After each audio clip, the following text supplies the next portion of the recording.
જય સિયારામ મિત્રો, જે અત્યારે કુદરતી જે આફત આપણે જે ગુજરાત માથે જે આવી છે, જે તૈયાર પાક અને જે મગફળી જે ખેડૂતની જે તણાય છે, તો આપણે પણ એમ કાંઈ હયાફાટ રુદન આપણે પણ આંખમાંથી આહુડા પડી જાય ને આવું ખેડૂતની માથે એક કુદરતી આફત આવી છે. તો સરકારશ્રીને ખાસ નમ્ર અપીલ કરવામાં આવે છે કે જે ખેડૂતના જે દેવા છે એ ભરવા જોઈએ અને સરકારને ખાસ જે ખેડૂત માટે એક નજર રાખવી જોઈએ કે જે ખેડૂતને જે નુકસાની થઈ છે એની ભરપાઈ કરવી જોઈએ અને આવી કુદરતી આફત સામે સરકાર મદદરૂપ થાય તો જ ખેડૂતના આંસુડા લુવાય એવું છે. કારણ કે ખેડૂતે જે પોતાની મનની જે મનમાં રહી ગઈ છે, અત્યારે જે ખેડૂતના કોઈ પ્રસંગો હોય જે કરવાના હોય એ આ એક ખેતી લાયક જે કામ આપણે આદર્યા હોય જે ખેડૂતે, અને એ જે આવી નિષ્ફળતા મળે પછી આ ખેડૂતને રાતા પાણીએ રોવાનો વારો આવે એવું લાગે છે અને પડ્યા માથે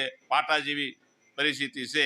એટલે ખેડૂત મિત્રોને જે છે એને સરકારશ્રીને એ ખાસ નમ્ર અપીલ છે કે પોતાના જે નુકસાની છે એ ગામો ગામ જઈ અને સર્વે કરી અને તમામ જે નાનો ખેડૂત હોય કે મોટો ખેડૂત હોય જેને નુકસાની થઈ છે એના પ્રમાણમાં એને જે વીઘા જમીન હોય, જે હેક્ટરો જમીનમાં જે નુકસાની થતી હોય એ નુકસાની સરકાર શ્રી ખેડૂતને દે અને આ નુકસાનીનો તાગ લેવા માટે સરકારને પણ અત્યારે તાત્કાલિકના ધોરણે પગલાં લેવા જોઈએ અને ગામો ગામ જઈ અને સર્વે કરી અને ખેડૂતનું જે એમ કહે છે નુકસાની જે થઈ છે એની ભરપાઈ કરવી જોઈએ. તો જ ખેડૂત એક આર્થિક રીતે ઊભો થઈ શકશે. આવી જે કુદરતી આફત સામે ખેડૂત લાસાર બની જાય છે.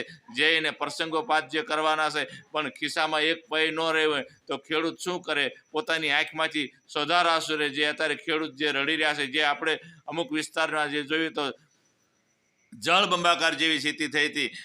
11-12 ઇંચ સુધી વરસાદ ખાબક્યો છે, તો ત્યાં પણ પાથરા જે મગફળીના તણાઈ ગયા હતા એમાં લેવાના શું હોય અને નાના બાળકોથી માંડી અને આખા કુટુંબનું જે પરિવાર છે એ નોંધારા થઈ જાય છે અને આંખમાંથી આહુડું નથી ઉકાતું, પડ્યા માથે પાટા જેવી પરિસ્થિતિ અને રાતા પાણીએ રોવાનો વારો ખેડૂતનો આવ્યો છે. તો આપણે એક ખેડૂત મિત્રો જે છે બેઠા છે એને પૂછ્યું, ભાઈ તમારે કેવું નુકસાની થઈ છે ને તમારી મગફળીને, તમારું નામ શું છે ભાઈ?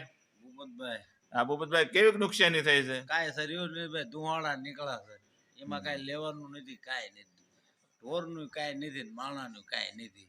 તો હવે તમે સરકાર પાસે શું અભિસાર રાખીને બેઠા છો? સરકાર પાસે આ બધું વીમા આપે, બીજું શું કરવું? આ મંડળીઓ માફ કરે, ક્યાંથી ભરીશું? આ બધું છે જ નહીં કાંઈ. આ મંડળીઓ તો ભરવામાં કાંઈ પૈસા તો છે નહીં, એટલે બધા